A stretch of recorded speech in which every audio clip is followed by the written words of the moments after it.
Noite, vamos abrir nossas Bíblias para João 8:37. A minha palavra, vou ler o versículo todo. Pensei que sois descendência de Abraão, contudo procurais matar-me, porque a minha palavra não está em vós. Esse capítulo aqui é conhecido de todos, né?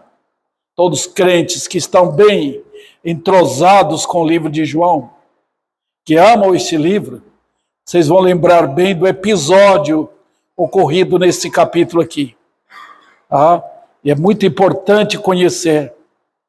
Jesus está em confronto com os judeus incrédulos, judeus terríveis, não crentes.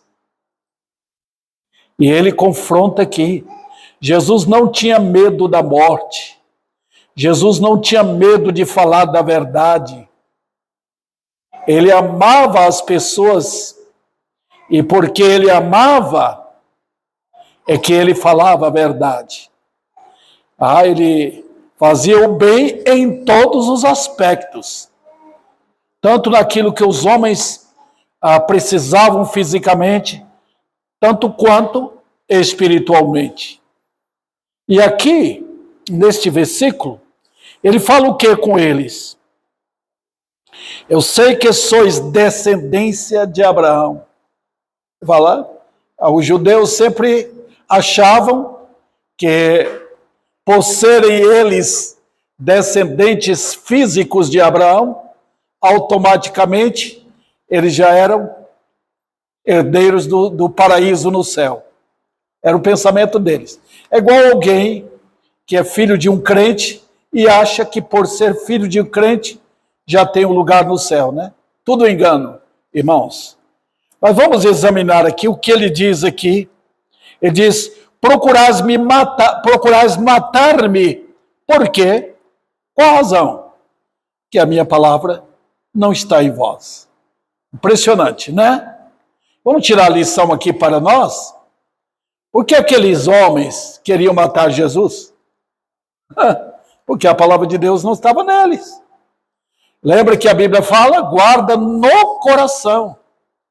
A Bíblia não é um livro assim para você ler apenas. Ela tem que entrar na alma. Na alma, no coração mesmo da pessoa. Vamos lá. Eu tenho aqui, basicamente, 3 pontos rápidos para falar neste culto para vocês. Nós temos que ter um lugar para a palavra de Deus. Eu já preguei aqui no Salmo 119, versículo 11. Mas eu quero trazer isso aqui, irmãos. Que lugar a palavra de Deus deveria ocupar no coração dos homens? Que lugar? Hoje eu vejo pouco interesse que as pessoas têm pela Bíblia, a não ser naquilo que eles gostam. Superstição, doutrina preferida, autoajuda, né? E é muito mais hoje, a Bíblia é muito mais usada hoje, até nas igrejas, com o propósito de acalentar suas superstições. Eles têm um sonho e acham que aquilo é de Deus. Né? Vamos lá. Eu tenho 4 argumentos aqui. Primeiro, um lugar interior, nos pensamentos, na memória, na consciência, nas emoções. Né? É tão importante. Eu não sei quantos vocês estão gravando a palavra. É tão bom colocar. É como colocar bala no revólver, no coldre, não sei como é que chama aquela parte, ali no tambor, é realmente o tambor do revólver. Porque se não tiver bala, não funciona. Quando você coloca a palavra de Deus no coração, você está colocando como se estivesse colocando balas na sua alma, para você lutar contra o pecado. É o que diz o Salmo. Guardo no coração as tuas palavras, está no plural, para não pecar. Olha o objetivo dele, para não pecar contra ti. Tá? Segundo lugar, deve ter um lugar de honra. A palavra de Deus, irmãos, deveria ser tudo. Hoje eu vejo até pastores, eles têm mais prazer por outros livros do que pela palavra de Deus. Um pastor que lê a Bíblia uma vez por ano só, ele está fazendo menos do que os irmãos da igreja podem fazer muito mais. Ele deve ler direto. A Bíblia deve ocupar o nosso coração, em todos os aspectos. Tá? Ela tem que ser um lugar de honra. Ela deveria receber nossa atenção, todo momento. Reverência. Quando estiver falando, fala da Bíblia.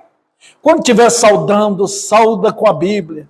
Quando estiver conversando com os outros, por que não passa a palavra de Deus? Eu já vi grupos crentes conversando, tratando de filme, de jogos, de futebol, menos da Bíblia. Né? Por quê? Porque não está no coração, não tem um lugar de honra. Nós sempre falamos, irmãos, aquilo que tem um lugar no nosso coração, né? Aí a boca fala o que a Bíblia diz. A boca fala o que o coração está cheio. É isso? E também de obediência. A Bíblia é a palavra de Deus. A Bíblia é o nosso rei dando ordens para nós. A Bíblia é do nosso Senhor comandando a nossa vida. A Bíblia é da igreja. É para a igreja, a noiva de Cristo. E ela deve ler. Quem não ama a Bíblia não pertence à igreja. De Cristo, não. Você pode pertencer a uma igreja qualquer, mas a igreja do Senhor, comprada com sangue, os verdadeiros crentes, eles têm os ouvidos furados, por assim dizer, né? Porque ouviram a palavra, desde a conversão. E desde a conversão, quando ouviram, aí o prazer pela Bíblia aumentou. É uma alegria, uma satisfação quando um crente ouve a palavra de Deus pregada. Ele tem um discernimento, ele conhece a palavra verdade, ele sabe que fulano de tal está pregando a verdade ou a mentira. Deve ser um lugar de confiança. Nós devemos, em todas as coisas, depender da palavra de Deus. Vamos tomar uma decisão. Né? Um jovem com quem vai casar. A palavra de Deus responde? Claro.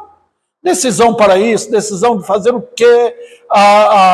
Procurar um emprego, a amizade e outras coisas que você vai ter que tomar decisão na vida.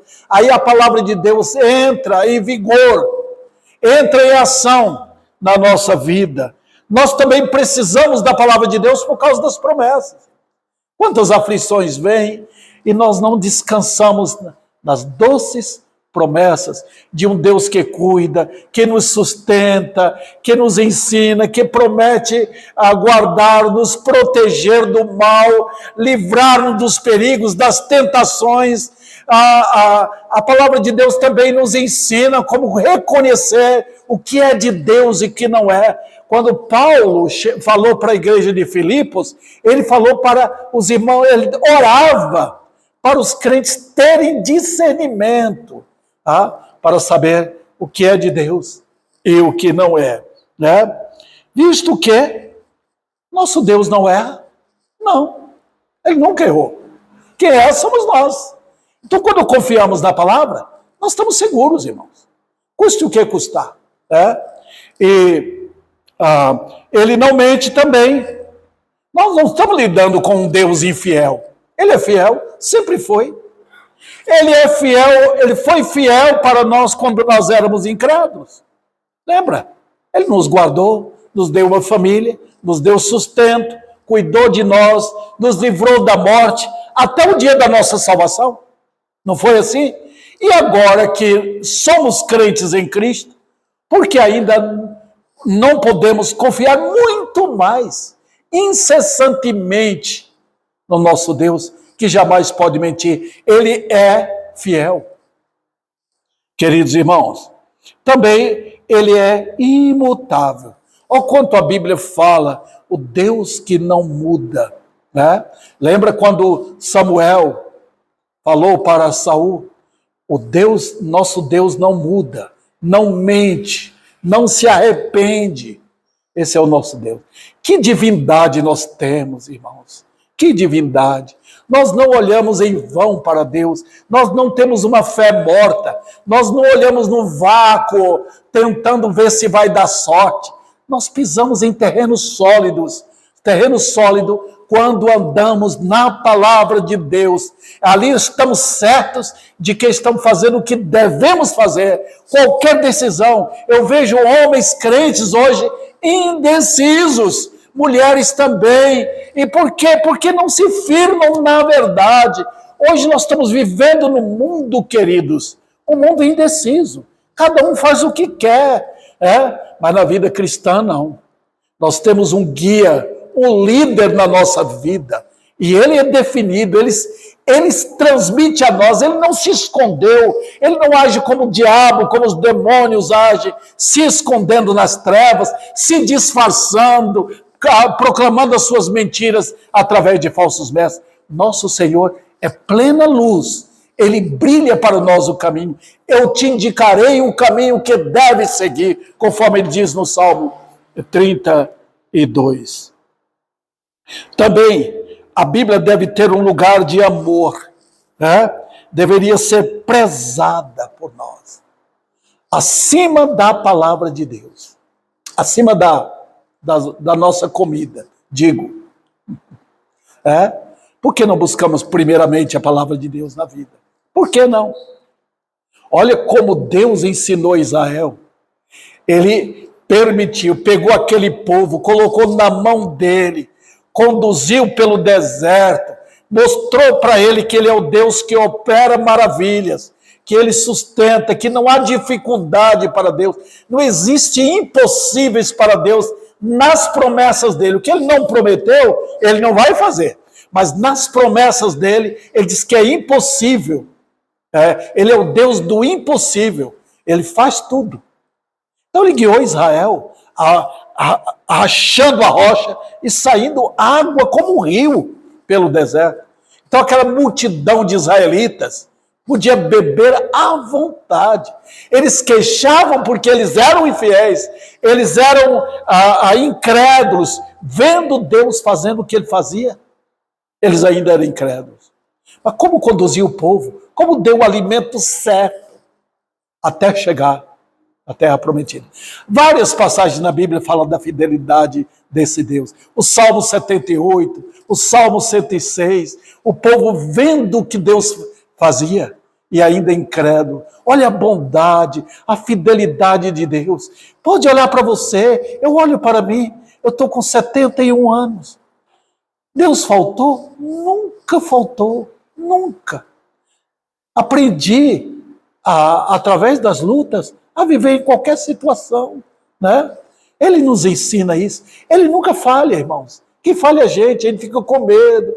Por que está assim? Será que vai faltar o pão? É porque nós não nos abrigamos, nós não nos entregamos à palavra de Deus. A Bíblia fica jogada dentro de casa uma semana ou mais. A gente interessa lá de vez em quando, mas tem tempo para novelas, tem tempo para filmes, tem tempo para outras baboseiras deste mundo, menos para a palavra. Então, como a palavra de Deus vai ficar no coração? Se eu pego apenas, leio uma passagem, acabou. Ela tem que entrar no coração. Ela tem que achar guarida lá. Tá? Caso contrário, não terá efeito. Não. Na hora de falar alguma coisa, a gente não faz, não sabe como falar. Porque não temos a Bíblia. Santos de Deus sempre têm sabedoria quando usam a palavra de Deus.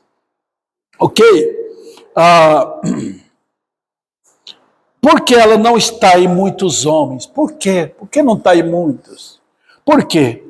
Eles estão muito ocupados, não tem tempo, está trabalhando muito, chega cansado em casa, não tem tempo para ler a Bíblia, não tem nada para dar para a família, não tem nada para pedir porque ele está confiando em si, não tem promessas guardadas no coração da palavra, então vive uma vida ocupada, quando Deus está mostrando, está vendo, eu cuido, eu dei um emprego, dei tudo, dei competência para você, volte para mim. Quando Deus tira o emprego, quando Deus tira tudo isso, o que vai acontecer? E daí? As aflições vêm e Deus deixa. Está vendo? Então, não dá guarida a palavra de Deus. Ela também não surge como uma novidade. E, portanto, rejeita. Muitas pessoas estão cansadas da velha história, aquela mesma história. Passar pela Bíblia, irmãos, é passar por histórias, doutrinas, cânticos, profecias, você fica cansado. Mas é a velha história. Quando você vai passando, aquilo vai se tornando mais e mais doce. Né? A Bíblia é assim. Não canse dela. Tá? Então, muitos não gostam, querem novidade. Eu já tenho visto, eu já fui à igreja. O povo estava cansado de ouvir aquelas mesmas pregações. Né? O pastor fiel ali, mas eles querem novidade. Vamos trazer um pouco do mundo para dentro da igreja. As músicas modernas, não querem a palavra. Quando há um culto assim, aqueles elementos trazem uma mensagem de 10, 15 minutinhos ali, só para jogar um pouquinho de sal na coisa, um pouco de açúcar para adoçar a boca. Pronto. Fazer cócega nos ouvidos. A palavra de Deus é rejeitada. Mas eu pergunto, você está cansado de comer pão? A comida todo dia? Você está cansado do ar? Está cansado da água? Está cansado da vida? Não. E por que está cansado da palavra de Deus? Quando você nem pensava em nascer, a palavra de Deus já está. Ela alimentou os santos durante todos esses milhares, centenas de anos. A palavra de Deus satisfez o coração dos santos durante todos esses anos. Não satisfaz você? Crentes da pós-modernidade. A Bíblia não serve? Você é grande demais. Olha, vamos ver. Você é sábio demais. Você é culto. Agora você fez faculdade. A Bíblia não lhe interessa? Não tem amor pela simplicidade da Bíblia? Se acha lá em cima? Será que Deus vai ter que furar esse balão e estourar para você cair? Você é culto em demasia? Você é elegante demais? Elegante, autossuficiente para render-se à liderança da Bíblia na sua vida? Não fala mais? Um desses é o motivo pelo qual rejeitais a Bíblia, a palavra. Será? Você está falando sério? Você é amigo do pecado? Você é ganancioso de mau lucro? Que necessitais de mudança de coração? Será que é? Meu Deus, que triste história. Que resultará de não estar em vós a palavra? Que vai resultar? Vamos lá. Toda rejeição anterior desta palavra vos fez envolvidos em pecado. Rejeita a Bíblia e o pecado aproxima. Perto desse livro, longe do mal. Longe desse livro, perto do mal. Perto desse livro, longe de Satanás. Ele tem medo da Bíblia. Longe desse livro, Satanás vai lhe dar um abraço e chamar você de amigo. A soberba vai crescendo, crescendo, quando você se afasta da Bíblia. O orgulho vai aprimorando a sua vida e o amor pelo mundo. Que coisa! Quantos crentes falham não lendo a Bíblia e avança paulatinamente para um pecado. que vai lhe dominar. Às vezes não é um pecado torpe, terrível, né? O adultério, fornicação, mas é um amor ao dinheiro, um amor aos prazeres do mundo, o amor àquelas coisas que passam. Você vai afastando da Bíblia, logo aquelas coisas lhe dominam, e você vai manifestar isso, não tendo o que falar. Falar o quê? Só vai sair daqui, da sua boca, o que você tem no coração. Outra, a palavra de Deus pode deixar de pedir lugar no seu coração. Quando a Bíblia é rejeitada e você não ama, Deus pode tirar. E a pessoa vai ficando cada vez mais cheia de sofismas, mais orgulhoso, mais vaidoso, mais rejeitante da palavra, mais aborrecido com os cultos bíblicos, mais amantes de cultos carnais, envolvidos em outras coisas que não têm nenhum valor para a vida cristã. Por quê? Rejeita a Bíblia. Eu já preguei em igreja, onde o povo nem tinha prazer, nem abria a Bíblia, fechava, ouvia, porque o coração está duro. Lembra que a Bíblia fala em Hebreus? Para não deixar que o coração endureça. É terrível. Isso acontece com crentes. E se é crente mesmo, vem uma disciplina muito forte. Quando não é crente, ele vai se esbaldar nesta vida, até abandonar de vez a palavra. Pode não abandonar a igreja, porque dependendo, ele está numa igreja onde ele gosta. Ele quer simplesmente dizer, está tudo bem comigo. É da igreja de Laodiceia. Estou sentindo bem, estou em paz. Não quer a palavra. Outro detalhe, irmãos. Podeis tornar-vos oponentes violentos da palavra. Como aqueles judeus aqui, os irmãos estão vendo no capítulo 8 de João? Eles eram tão oponentes a Cristo, porque Cristo falava a verdade, manifestava a verdade, sem sair do Velho Testamento. Ele expunha o espírito da lei, e não a mera letra. E eles não gostavam. Jesus atacava o coração perverso deles. É por isso que eles tinham pleno desejo. Tinha mesmo. Só não fizeram porque não tinha chegado a hora ainda. Mas quiseram pegar pedra para tirar Jesus Cristo. Que disposição para assassinato tem um homem que despreza a verdade? Odeia Cristo. Jesus censurou. Você nos diz que sois filhos de Abraão? Abraão me conhecia, Abraão me amava. Vocês não. Que coisa. Mas tem uma lição mais terrível aqui. Jesus mesmo diz, em João 12, 48, a própria palavra de Deus vos há de condenar naquele grande dia. Que tristeza. Você rejeitou a Bíblia, você não vai escapar dela. Ela vai lhe condenar. Você ouviu a verdade e você não quis. A autoridade máxima é este livro. Não há privilégio maior. O maior tesouro que temos em nossa casa é o livro. E você vai desprezar? Não é para guardar no cofre da sala.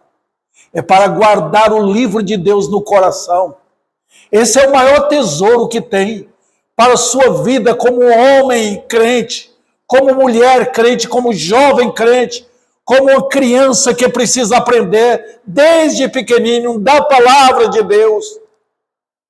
É o poder que você tem para que Satanás não entre na sua casa, para que Satanás não venha bombardear sua vida, para você não negar o seu Senhor, para você não ver a destruição da sua vida e da sua família.